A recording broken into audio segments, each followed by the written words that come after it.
ओम नमः शिवाय गुरवे सच्चिदानंदमूर्तये निष्प्रपंचाय शांताय निरालंबाय तेजसे। हरिओम प्रभु जी। आज के इस अध्यात्म परिषद में आप सबका स्वागत है। आज गुरुवार अपरोक्षानुभूति का 5वां श्लोक अभी चल रहा है, पूरा होने को है। पहले उसका पाठ करेंगे, फिर इसके बाद इसका समापन करेंगे। क्या कहा है इसमें? नित्यमात्मस्वरूपं हि दृश्यं तद्विपरीतगम् एवं यो निश्चयः सम्यक् विवेको वस्तु न स्वै। क्या कहते हैं? देखो, नित्यम आत्मस्वरूपम ही, आत्मस्वरूप ही नित्य है। आत्मस्वरूप एकमात्र, ही का मतलब है एकमात्र, केवल आत्मस्वरूप ही नित्य है। दृश्यम तद विपरीतगम, दृश्य उससे विपरीत स्वभाव वाला है। देखो यहाँ आत्मा, केवल आत्मा, एकमात्र आत्मा नित्य स्वरूप है, तो अनात्मा विपरीत है, ऐसा कहना चाहिए ना। तो अनात्मा इससे विपरीत स्वभाव का है, आत्मा नित्य स्वभाव का है, तो आत्मा इससे विपरीत अनित्य स्वभाव का है, ऐसा कहना चाहिए। आत्मा, केवल आत्मा ही नित्य स्वभाव का है। इसका मतलब है कि जो अनात्मा है वह अनित्य स्वभाव का है। लेकिन यहाँ क्या कहा? दृश्यम तद विपरीत, दृश्य है वह विपरीत है। देखो, 2 बातों में 4 बातें कह दी। ये है शैली शास्त्र की, और ये है विचार की पद्धति। अभी हमें यह विचार की पद्धति समझा रहे हैं कि विचार कैसे करना चाहिए। तो ये विचार की पद्धति में ऐसे पहले सीधा सीधा किया, फिर ऐसे क्रॉस भी किया, एक वस्तु से दूसरी वस्तु से तुलना की, तीसरी से चौथी की तुलना की, फिर पहली से चौथी और दूसरी से तीसरी की। ऐसे उल्टा सीधा घूंट घूंट कर अगर विचार किया जाएगा तभी सम्यक निश्चय बनेगा। एवं यो निश्चय सम्यक, तब ये सम्यक निश्चय बनेगा। विवेको वस्तु न स्वै, इसी को वस्तु का विवेक कहते हैं। वस्तु माने आत्मा, आत्म तत्व, पदार्थ, पद का अर्थ, इसका निश्चय तभी इसको कहेंगे। तो नित्य आत्मस्वरूप ही दृश्यम तद विपरीतगम, नित्य आत्मस्वरूप ही नित्य है, अनात्म स्वरूप अनित्य है, अनात्म स्वरूप दृश्य है। तो आत्मा क्या हुआ? दृष्टा। तो दूसरा इसका अर्थ यह भी हुआ कि दृष्टा नित्य है और दृश्य अनित्य है। यद दृश्य तद जड़म, जो दृश्य है वह जड़ है। आत्मा चेतन है, आत्मा चेतन है, इसी को आत्मा कहते हैं। तो दृश्य कैसा होना चाहिए? जड़ होना चाहिए। यद दृश्य तद जड़म, आत्मा चेतन, मैं आत्मा अनंत चैतन्य हूँ, और यद दृश्य तद जड़म, और जो मुझे दिख रहा है वह सब जड़ है। तो देखने वाला कौन हुआ? मैं, आत्मा। और दिखने वाला क्या हुआ? अनात्मा, जड़, दृश्य। तो मैं देखने वाला चैतन्य हूँ और नित्य स्वरूप हूँ, दिखने वाला दृश्य अनात्मा है और अनित्य है। मैं चेतन हूँ, दृश्य जड़ है, और जड़ कभी चेतन हो नहीं सकता, चेतन कभी जड़ हो नहीं सकता। तो आत्मा कभी अनात्मा हो नहीं सकता, माने आत्मा कभी दृश्य नहीं हो सकता, और दृश्य कभी दृष्टा नहीं हो सकता। हम ऐसा थोड़ी कहेंगे मैंने पत्थर को देखा, ये तो नहीं कहेंगे ना कि पत्थर ने मुझको देखा। पत्थर ने मुझको नहीं देखा, मैंने पत्थर को देखा। क्यों? क्योंकि देखने की जो सत्ता है, जो चेतन है, वह आत्मा में है, अनात्मा में नहीं है। तो यद दृश्य तद जड़म, जो दिखता है वह जड़ है, वह कभी दृष्टा हो नहीं सकता। जो दृष्टा है वह कभी दृश्य नहीं हो सकता, माने कि वो जड़ नहीं हो सकता। अगर जड़ हो जाएगा तो वो दृष्टा नहीं रहेगा। जड़ हो जाएगा तो वह आत्मा नहीं रहेगा, जड़ हो जाएगा तो वह चेतन नहीं रहेगा, जड़ हो जाएगा तो वह नित्य नहीं रहेगा। तो जो नित्य है, जो चेतन है, जो दृष्टा है, जो आत्मा है, वह अनित्य नहीं है, दृश्य नहीं है, जड़ नहीं है, अचेतन नहीं है। देखो, इतना विचार हमें करना पड़ेगा। यही विचार की पद्धति है। कौन से विचार की? विवेक विचार की। ऐसे तो महाराज जी हमें बहुत विचार आता। आप कहते हैं विचार करो, विचारः कर्तव्य, विचारः कर्तव्य, विचार करना चाहिए, विचार ही करने योग्य है। इतने विचार आते हैं, रात को नींद भी नहीं आती। तो ये विचार सुविचार नहीं है, ये सही विचार नहीं है। सही विचार क्या है कि क्या नित्य है और क्या अनित्य है, इसके बारे में विवेक करना। विचार विवेक पूर्ण होना चाहिए। इसीलिए विवेक विचार शब्द साथ में भी आता है। विवेक विचार करके तय हो गया कि ये सत्य है, ये मिथ्या है, ये नित्य है, ये अनित्य है, ये चेतन है, ये जड़ है, ये दृष्टा है और ये दृश्य है। ये तय हो गया तो फिर हम क्या करेंगे? स्वभावतः हर एक प्राणी श्रेष्ठ का पक्षपाती है। देख लो, हमें श्रेष्ठ ही चाहिए, निकृष्ट किसी को नहीं चाहिए। नहीं महाराज, हमारे पास तो इतने ज़्यादा पैसे नहीं होते तो हम तो निकृष्ट भी ले लेते हैं। नहीं, निकृष्ट में भी हम श्रेष्ठ चाहते हैं। हम जब दुकानदार के पास जाते हैं तब कहते हैं कि भैया एक समझो कि रुमाल चाहिए, भैया एक रुमाल दिखा दो। तो भैया ने दिखा, कितने का है? ये 250 का। नहीं भैया, 100-150 के आसपास दिखाओ बस। और 100-150 के आसपास वो दिखाएगा तो क्या कहेंगे? इससे अच्छा कोई नहीं है क्या? इससे अच्छा 100-150 में भी सबसे अच्छा है, जो सबसे श्रेष्ठ है, वही हमें चाहिए। हमने कई बार ये भी कहा है, जैसे विंटर के मौसम में, सर्दी के मौसम में बैंगन बहुत बनते हैं और हमारे यहाँ तो ढेर सारे रेकड़ी में भर भर के ठेले में पूरा ढेर लगा होता है ठेले में, और बेचने आते हैं। बैंगन ले लो, बैंगन ले लो। अरे, और एक कपल है, पति पत्नी 2 ही है और कोई है नहीं, तो उसको कितने बैंगन चाहिए? 100-150 ग्राम। लेकिन 100-150 ग्राम वो देखा नहीं, क्योंकि वो इतने ढेर सारे उत्पादन होते हैं और इसके 2 रुपया कीमत है किलो की। किलो के 2 रुपया। अब 100 ग्राम कैसे देगा?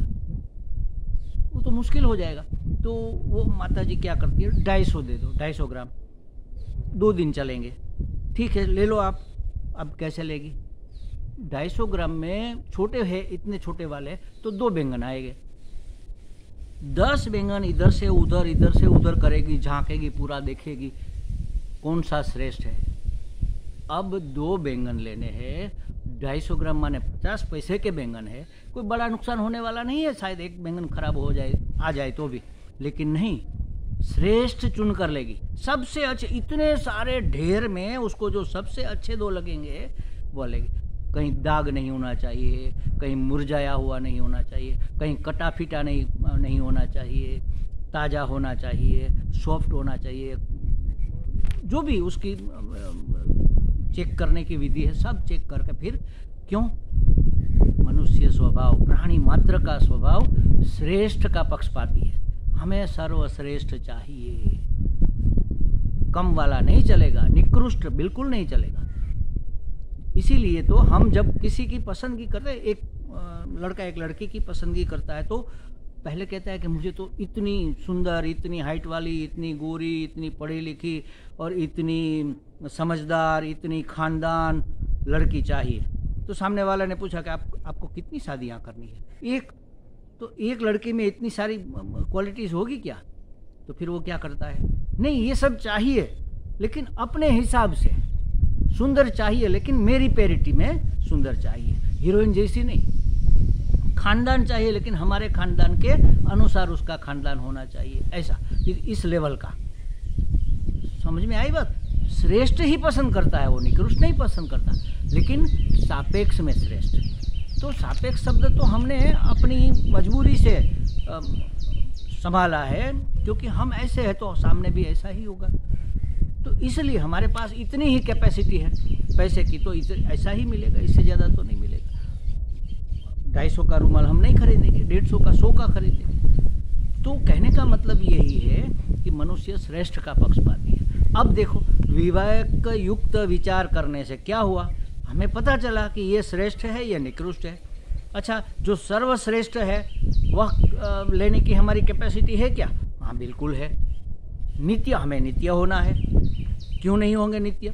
सब हो सकते हैं तो हम क्यों नहीं हो सकते? उसमें थोड़ी पैसे लगते हैं, उसमें थोड़ा ही खानदान देखा जाता है, उसमें थोड़ी जवानी बुढ़ापा या कुछ देखा जाता है, उसमें थोड़ा ही कोई आश्रम देखा जाता है कि ये ब्रह्मचारी है या सन्यासी है, वानप्रस्थी है, इसको मिलेगा। कोई आश्रम नहीं देखा जाता। इसमें थोड़ा लिंग देखा जाता है, स्त्री है तो मिलेगा, पुरुष है तो मिलेगा, ऐसा भी नहीं है। जवान है तो मिलेगा, बूढ़ा है तो नहीं मिलेगा, ये भी नहीं है। वर्ण भी नहीं है, ब्राह्मण है या क्षत्रिय है या वैश्य है या जो भी है उसी को मिलेगा, ये कोई नियम नहीं है। सबको सब जगह, सब उम्र में, सब समय सर्वश्रेष्ठ मिल सकता है। कौन सा सर्वश्रेष्ठ? परम अर्थ, परमार्थ, सर्वश्रेष्ठ परमार्थ मिल सकता है। और सर्वश्रेष्ठ परमार्थ क्या है? जो नित्य है, जो सत्य है, जो अनंत चैतन्य है, जो दृष्टा है, जो साक्षी है, वह सबसे श्रेष्ठ है। बाकी सब क्या है? बाकी सब तो दृश्य है, जड़ है, और उसमें तो कोई चेतनता है नहीं। तो ऐसा मरा मराया हम क्यों लेंगे? क्यों बनेंगे? हम स्वयं बनना चाहते तो ऐसा क्यों बनेंगे? हम तो नित्य बनना चाहेंगे, अमर होना चाहेंगे। देखो, इसलिए लोगों को मरने से डर लगता है, क्योंकि वह चाहते हैं कि वो अमर रहे, लेकिन वो जानते नहीं है कि वह सत्य स्वरूप है, अमर है ही। आत्मा कभी मरती नहीं है ना। हमने अपने आप को मर्त्य मान लिया। क्यों मान लिया? क्योंकि हमने अपने आप को शरीर माना है। शरीर तो जन्मा है तो मरेगा, ये तो मरने ही वाला है। तो अपनी समझ को सही करना है बस। गलत समझ के कारण ही हम दुखी हो रहे हैं। दुख का कोई कारण नहीं। ना समझी ही हमारे दुख का कारण है, बेवकूफ़ी ही हमारे दुख का कारण है। अगर हम समझदार हो जाए, समझदार माने ज्ञानवान, समझ माने ज्ञान, अगर हम ज्ञानवान हो जाए, समझदार हो जाए, तो हमें पता चलेगा कि ये शरीर मैं नहीं हूँ। ये जब जन्मा था इतना सा था, बचपन में मैं ऐसा था, बचपन चला गया, लेकिन मैं तो रहा, वही का वही रहा, पूरा का पूरा रहा, थोड़ा भी कम नहीं हुआ। बचपन गया लेकिन मैं इतना कम नहीं हो गया। तो इसका मतलब यही हुआ, बचपन का शरीर गया, जवानी का शरीर गया, मैं तो रहा ही, तो मैं शरीर नहीं हो सकता। ये विवेक ही हम कहाँ करते हैं? तो इसीलिए कहते हैं कि विवेक पूर्ण विचार करने से हमें पता चलेगा कि श्रेष्ठ क्या है और निकृष्ट क्या है। और श्रेष्ठ के पक्षपाती स्वभाव होने के कारण हम उसी को पसंद करेंगे। तब क्या होगा? वैराग्य पैदा होगा। किसके प्रति? जो निकृष्ट है उसके प्रति। नहीं, ये नहीं चाहिए, ये तो निकम्मा है, इसको लेकर क्या करेंगे? ये तो टिकने वाला नहीं है, ये तो मरने वाला है, ये तो नष्ट प्राय है, इसको लेकर क्या करेंगे? ये तो जड़ है, जड़ को हम क्या करेंगे? ये तो दृश्य है, हम तो दृष्टा है। तो जो निकृष्ट है उसका हम त्याग करेंगे क्या? अपने आप त्याग हो जाएगा महाराज। इसी को कहते हैं वैराग्य। त्याग करना पड़े ये अलग चीज़ है, और त्याग हो जाए ये अलग चीज़ है। त्याग हो जाए यह वैराग्य है। कब होगा? जब बिल्कुल तय हो जाएगा कि ये श्रेष्ठ है और ये निकृष्ट है। बिल्कुल तय हो जाना, इसका मतलब क्या? सम्यक निश्चय हो जाना। निश्चय माने तय होना, निश्चय माने ज्ञान होना, निश्चय माने समझ में आ जाना। सम्यक निश्चय हो जाता है, तब हम श्रेष्ठ को, सम्यक माने क्या? सम्यक माने भली भांति निश्चय हो जाता है, ठीक ठीक निश्चय हो जाता है, संशय विपर्य रहित निश्चय हो जाता है। देख लो, किसी वस्तु में कोई कहेगा कि, जैसे एक उदाहरण मैं देता हूँ, ये मनुष्य स्वभाव है। अरे वो जो हमारा नया पड़ोसी आया ना, दो बहनें बात कर रही है या दो भाई बात कर रहे हैं, समझ लो। ज़्यादातर बहनें खुले दिल की होती है, एक दूसरे से जल्दी घुल मिल जाती है। तो बात कर रही है कि ये जो हमारा नया पड़ोसी आया ना, हाँ बड़ा भला आदमी है। अच्छा, भला आदमी है? देखो, उसके टोन में ही संशय छिपा हुआ है। हाँ होगा, ये हुआ संशय। और कहेंगी दूसरे दिन, हाँ देखा ये कितना भला है। हाँ भला आदमी तो है, लेकिन ये हुआ विपर्य। भला आदमी तो है लेकिन इतना भला नहीं है जितना हम मान रहे हैं। उसने ये भी किया था, वो भी किया था, तो ये भले का लक्षण नहीं है। ठीक है, सज्जन है बस। तो संशय हमें नहीं होता कि वह संशय हमें होता है कि वह भला आदमी, कोई भलाई कहेगा तो हमें संशय होगा ही कि हाँ भला आदमी है, हाँ ठीक है भला आदमी होगा।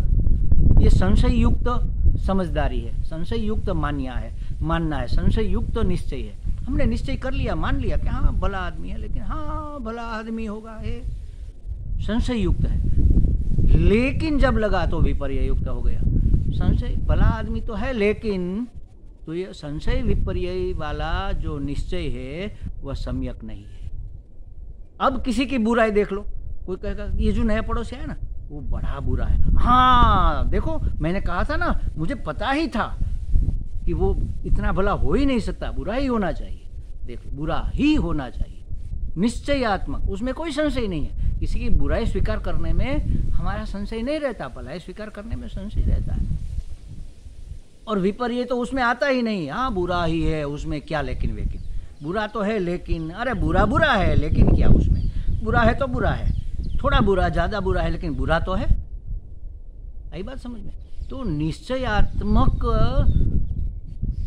बात कब मानी जाएगी, निश्चयात्मक समझ कब मानी जाएगी, निश्चयात्मक ज्ञान कब माना जाएगा, जब उसमें संशय विपर्य नहीं होगा। संशय विपर्य रहित निश्चय को ही सम्यक विवेक कहते हैं। देख लो दूसरी पंक्ति में क्या कहा है हमारे यहाँ, एवं यो निश्चय सम्यक, ऐसा जो सम्यक निश्चय है, ऐसा जो संशय विपर्य रहित पक्का निश्चय है, ठीक ठीक नहीं, ठीक ठीक निश्चय, भली भांति निश्चय है, उसको कहेंगे सम्यक। संशय विपर्य रहित ऐसा जो निश्चय है, एवं यो निश्चय सम्यक, एवं ऐसा यो जो निश्चय सम्यक, संशय विपर्य रहित निश्चय है, विवेको वस्तु न वै, वह वस्तु का विवेक है, ऐसे वस्तु का विवेक होता है। ऐसे माने ऐसा विचार करने से, विचार करता, विचार की प्रक्रिया चल रही है ना, कैसे विचार करना चाहिए, तो ऐसे विचार करके विवेक उत्पन्न होता है। क्रॉस चेक करेंगे, सीधा चेक करेंगे, संशय विपर्य रहित निश्चय कर लेंगे। कल जो हमने उदाहरण दिया था ना, एक पशु आ रहा है, हमें लगा कि गधा होगा, लेकिन नजीक है, नहीं नहीं नहीं घोड़ा है, तो ये निश्चयात्मक नहीं हुआ। ये संकल्प विकल्प जब तक चलते हैं तब तक ये मन का कार्य है, मन से जाना नहीं जाता, मन से विचार किए जाते हैं, ठीक है, संशय संकल्प विकल्प किए जाते हैं, लेकिन जब निश्चय हो जाता है मन में, तब वही मन बुद्धि कहलाता है। बुद्धि का स्वभाव है निश्चयात्मिका बुद्धि ही। तो अज्ञान कहाँ पर है? बुद्धि में। ज्ञान कहाँ होगा? बुद्धि में। तो अज्ञान है माने वो नहीं जानती, ज्ञान है माने उसने जान लिया। कैसा जाना? सम्यक। सम्यक माने संशय विपर्य रहित पक्का निश्चय हो गया कि ये है और यही है, इसमें और कोई विकल्प नहीं है। विकल्प रहित, संशय विपर्य रहित जो ज्ञान होगा, निश्चय होगा, उसको कहेंगे हम विवेक। ऐसे वस्तु का विवेक होता है। विवेको वस्तु न सही, वही ऐसा है वस्तु का विवेक। वस्तु का विवेक इस तरह से किया जाता है। वस्तु माने वस्तु एकमात्र है, आत्मा। विवेक किसका करना है? आत्मा अनात्मा विवेक करना है। मुख्य विवेक तो वही है ना, ये आत्मा ये अनात्मा है। फिर उसका पर्यायवाची आप चाहे जो भी ले लो, ये दृष्टा है, ये दृश्य है, ये चेतन है, ये जड़ है, ये तो उसके स्वरूप लक्षण हो गए। कोई भी ले लो, ये सत्य है, ये असत्य है, ये सत्य है, ये मिथ्या है, ये चित्त है और ये जड़ है। चित्त जड़ ग्रंथि कहते हैं ना, ये चित्त जड़ ग्रंथि हमारे जन्म के साथ ही जुड़ी हुई है। किसी ने हमें ये नहीं कहा कि तुम शरीर हो, तुम देह हो, का कभी किसी ने नहीं कहा। हम मानकर ही आ गए हैं। मैं और यह, अहम माने मैं और इदम माने यह। अहम और इदम दोनों का मिल जाना, एक दूसरे में घुस जाना, एक दूसरे के साथ बंध जाना माने ग्रंथि, गांठ। तो चित्त जड़ की गांठ पड़ गई, ग्रंथि पड़ गई। अब जब तक चित्त और ग्रंथ एक दोनों के साथ हिले मिले है, तब तक हमारा विवेक नहीं है, अविवेक है। विवेक करना माने दोनों को गांठ छोड़कर अलग करना। एक रस्सी का इधर से छोर आया, ये जड़ है, इधर से एक रस्सी का छोर आया, ये चित्त है, दोनों की हमने गांठ मार दी। अब इसको अलग करना होगा, विवेक करना होगा माने इसको अलग करना होगा। कैसे अलग करेंगे? दोनों को खोल देंगे और खोलने से विवेक हो जाता है। खोलना माने क्या, दोनों को अलग अलग करके जानना।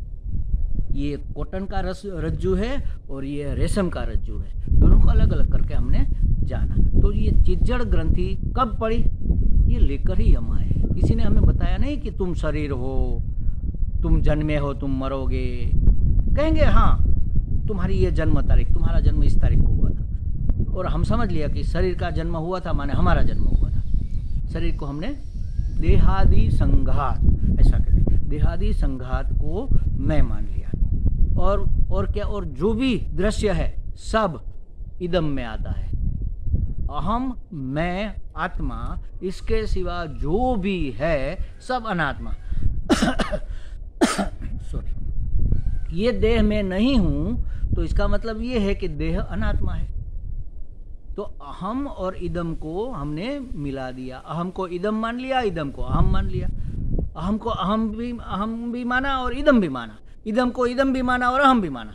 जैसे समझो मैं देह हूं, ऐसा हम मानकर ही चलते हैं ना। अरे अभी मुझे लग जाता, आपने ध्यान नहीं रखा, मुझे लग जाता माने मेरे शरीर को लग जाता, इसका मतलब यही हुआ कि शरीर को मैं मान रहा हूं। अरे अभी अभी मैंने किसी की आवाज़ सुनी, मैंने सुना कान ने, लेकिन हमने कह दिया कि मैंने सुना। मतलब क्या हुआ, मतलब यही हुआ कि कान को, इंद्रियों को मैं मानते हैं। तो शरीर, इंद्रियां, अंतःकरण, मन, बुद्धि, चित्त, अहंकार, सुख दुख मन में होते हैं ना। तो हम कहते हैं मैं बड़ा दुखी हूँ, आज मैं बड़ा, अरे आज मुझे बड़ी खुशी है। मुझे तो हो ही नहीं सकती खुशी या गम, ये तो मन का स्वभाव है, मन का धर्म है सुखी दुखी होना। अरे महाराज बड़ी प्यास लगी है, मुझे बड़ी प्यास लगी। प्यास, भूख प्यास प्राण के धर्म है, और वह अपने ऊपर हम आरोपित कर लेते हैं। तो देह का, देह में फैली हुई इंद्रियों का और देह के अंदर रहे हुए अंतःकरण का जो धर्म है उसको अपना मान लेना, ये हो गया चिज्जड़ ग्रंथि। ये चिज्जड़ ग्रंथि है। तो हम इदम नहीं है, इदम अहम नहीं है, ऐसा अलग अलग करके देखना, इसी का नाम विवेक है। यही विवेक की सही पद्धति यही है। देखो, जो यह है वह मैं नहीं है, और जो मैं है वह यह नहीं है। मतलब अहम है वह इदम नहीं है, इदम है वह अहम नहीं है। ऐसे पार्थक्य बोध को विवेक कहते हैं। ऐसे पृथक पृथक जान लेना कैसे, सम्यक निश्चय, संशय विपर्य रहित जान लेना कि हाँ यही मैं हूँ और यह मैं नहीं हूँ। अहम मैं हूँ और इदम मैं नहीं हूँ। ये निश्चयात्मक रीति से जान लेना, सम्यक निश्चय कर लेना इसके बारे में, यही है पार्थक्य बोध। पार्थक्य बोध माने अलग अलग करके जान लिया। ये पार्थक्य बोध को ही विवेक कहते हैं। दृश्य है जो यह के रूप में प्रतीत होता है, और किसको प्रतीत होता है, मुझे प्रतीत, जो प्रतीत हो रहा है वह दृश्य है, और जिसको प्रतीत हो रहा है वह दृष्टा है। जो प्रतीत हो रहा है वह जड़ है, और जिसको प्रतीत हो रहा है वह चेतन है। जो प्रतीत हो रहा है वह अनात्मा है, और जिसको प्रतीत हो रहा है वह आत्मा है। तो यह सम्यक विवेक हुआ, पार्थक्य बोध हुआ। ये पार्थक्य बोध का नाम ही विवेक है। ऐसे ही विचार करने का नाम विवेक है। वह चेतन आत्मस्वरूप दृष्टा मैं नित्य हूँ, और यह अनात्म स्वरूप दृश्य अनित्य है। जो दृश्य है वह अनात्मा है, और जो दृष्टा है वह आत्म चैतन्य है। वस्तु विवेक की यही पद्धति है, ऐसा शास्त्र में कहा गया। देखो विवेक कैसे किया जाता है इसके बारे में पहले वैराग्य का हमने समझा, फिर विवेक का समझा। वास्तव में क्रम तो शास्त्र में ऐसा है, विवेक और वैराग्य। तो विवेक होने से फिर हमें निकृष्ट वस्तु का पता चल जाएगा, और हमारा स्वभावतः, हमारा यह मानना, हमारा स्वभाव ही है कि हम उत्कृष्ट की पसंदगी करते हैं। कोई भी प्राणी उत्कृष्ट पसंद करेंगे। घास, ये जो घास आपको दिख रहा है ना, अब अगर इसमें किसी गाय को छोड़ दो तो पूरा ऐसे जैसे मशीन से कट करेंगे ऐसा कट नहीं करेगी, वो ऐसा नहीं खाएगी। क्यों? एक एक बिल्कुल कट करती जाए तो उसमें उसको क्या दिक्कत है? नहीं, वह ऐसे ही नहीं खा रही है, वो पसंद कर रही है। अच्छे अच्छे तृण पहले पहले खाएगी, ये अच्छा ये अच्छा ये अच्छा ये अच्छा ये अच्छा ये खा लिए ये खा लिए, ऐसे ऐसे खा के कुछ कुछ छोड़ती जाएगी, कुछ कुछ खाती जाएगी। देख लो, हर एक प्राणी को उत्कृष्ट चाहिए। तो उत्कृष्ट निकृष्ट का जब विवेक हो जाता है तो हम उत्कृष्ट को पसंद करते हैं और निकृष्ट का त्याग करते हैं। क्या त्याग हो जाता है, निकृष्ट का अपने आप त्याग हो जाता है, क्योंकि हमने उत्कृष्ट पसंद किया तो निकृष्ट तो रह ही गया। आई बात समझ? तो उत्कृष्ट की पसंदगी माने सम्यक विवेक।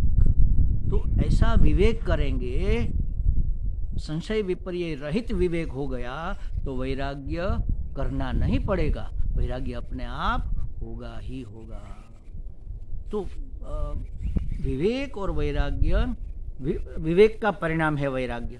विवेक सम्यक हो गया तो वैराग्य करना नहीं पड़ेगा, अपने आप हो जाएगा। वैराग्य दृढ़ हो गया, अब उसको दृढ़ करना पड़ेगा। हो तो गया, लेकिन उसको बार बार हमें सोच सोच कर विचार कर उसको दृढ़ करना पड़ेगा। बार बार वो विषय हमारे सामने आएंगे। अरे हाँ रसगुल्ला है, मजा आ गया। अरे रसगुल्ले में कहाँ पर मजा है, सोचो तो सही। हाँ सॉरी, मजा तो अपना ही रसगुल्ले में दिख रहा है। तो फिर रसगुल्ले के लिए हम लालायित नहीं होंगे। हमारा वैराग्य ऐसे ऐसे धीरे धीरे खाएंगे, नहीं खाएंगे ऐसा नहीं है, उसमें आनंद भी लेंगे, लेकिन उसके लिए हम लालायित नहीं रहेंगे, उसके लिए हम तत्पर नहीं रहेंगे, उसके पीछे हम हमारी इंद्रियों को दौड़ाएंगे नहीं, इंद्रियां बार बार दौड़ती। तो ये जब हो जाएगा तो क्या होगा, विवेक होगा तो वैराग्य आएगा। वैराग्य जब दृढ़ होगा तो मन में रही हुई वासना निर्मूल हो जाएगी। मन में बार बार वासना उठती है ना, चलो कुछ खाया जाए, नहीं अभी कितने दिनों से ये सैंडविच नहीं खाई है, चलो आज सैंडविच खाते हैं। मन करता है सैंडविच खाने को, मन करता है सिनेमा देखने को, मन करता है संगीत सुनने को, मन करता है कहीं हिल स्टेशन पर घूमने को, चलो हिल स्टेशन पर घूमने जाते हैं। अंदर वासनाएं पड़ी, इस वासना का निर्मूलन करना, इसका नाम है श्रम। जब विवेक होगा वैराग्य आएगा, वैराग्य दृढ़ होगा, श्रम अपने आप आएगा, और श्रम होगा तो दम भी होगा। श्रम और दम दोनों साथ में आते हैं। श्रम है मन की वासना के अनुसार मन को नहीं चलने देना, मन को रोकना, मन को समझाना, समझ के साथ उसको रोकना, उसको दिखाना कि ये तुम किसके पीछे दौड़ रहे हो, ये तो मृग जल है, वहाँ थोड़ा ही तुम्हारी प्यास बुझेगी, तो फिर वो दौड़ना अपने आप बंद कर देगा। तो मन का कंट्रोल, मन का संयम, इसको कहते हैं सम। और इंद्रियों जो बाहर है, इंद्रिया वो मन अंतर इंद्रिया है, अंतःकरण है, जो बहिष्करण हाथ पाँव आँख कान नाक, ये सब बाहर की इंद्रिया है। और बाहर की इंद्रियों में विषय की ओर दौड़ते हुए रोकना, उसको कहते हैं दम। तो इसके बाद 6वें श्लोक में सम दम की बात कही गई है, उसको जरा हम देख लेते हैं, पढ़ लेते हैं, इसको समझेंगे अगले एपिसोड में।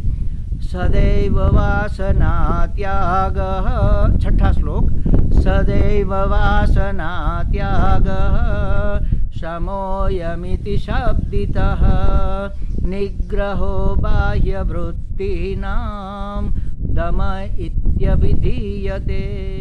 देखो क्या कहा, सदैव वासना त्याग, सदा के लिए मन की वासना का त्याग हो जाना सम शब्द से कहा जाता है। समो अयम इति शब्दितः, उसका नाम सम है।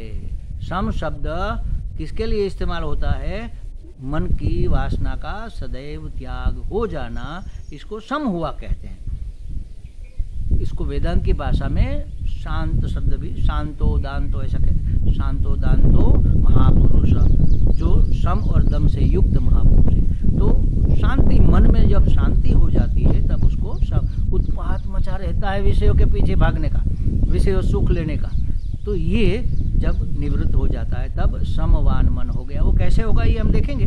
निग्रहो बाह्य वृत्ति नाम, और बाहर की वृत्ति का निग्रह करना, बाहर की वृत्ति का संयम करना, बाहर की इंद्रियों का संयम करना, वृत्ति माने इंद्रिय, बाह्य वृत्तियों का, बाह्य इंद्रियों का संयम करना, उसको कहेंगे दम। तो मन का संयम है श्रम और इंद्रियों का संयम है दम। सम दम युक्त पुरुष ही, समदमादि ऐसे कहते, आदि वहां से शुरू करते, समदमादि युक्त पुरुष ही ज्ञान का अधिकारी है। लेकिन समदम कब आएगा, जब वैराग्य होगा। वैराग्य कब होगा? जब वैराग्य दृढ़ होगा। वैराग्य दृढ़ को कब होगा? जब वैराग्य होगा तब तो दृढ़ होगा। तो होगा कब? जब विवेक होगा। तो विवेक, वैराग्य, समदमादि साधन चतुष्टय, संपत्तिवान अधिकारी ज्ञान का अधिकारी है, उसी को ज्ञान होता है। ये इसके सिवा ज्ञान हो ही नहीं सकता। बिल्कुल जीरो कर दिया शास्त्र ने, महात्माओं ने। तो समदम क्या है, वो कैसे प्राप्त होते हैं, उसके बारे में हम अगले गुरुवार को सोचेंगे। ओम पूर्णमदः पूर्णमिदं पूर्णात् पूर्णमुदच्यते पूर्णस्य पूर्णमादाय पूर्णमेवावशिष्यते। ओम शांति शांति शांति। हरि ओम। श्री गुरुभ्यो नमः। हरि ओम।